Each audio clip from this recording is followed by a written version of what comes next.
আজকে শুনবেন বিদ্রোহী কবি কাজী নজরুল ইসলামের কবিতা কমল কাঁটা। আবৃত্তি করছি আমি নাসির আহমেদ কাবুল। আজকে দেখি হিংসা মদের মত্ত বারণ রণে, জাগছে শুধু মৃণাল কাঁটা আমার কোমল বনে।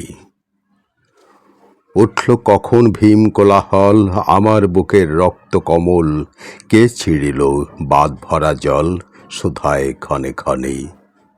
ঢেউয়ের দোলায় মরাল তরি নাচবে না আর আনমনে।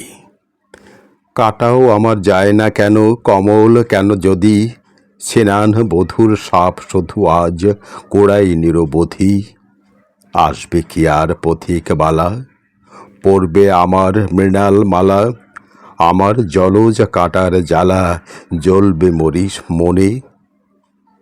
ফুল না পেয়েও কমল কাটা বাঁধবে কে কঙ্কনে।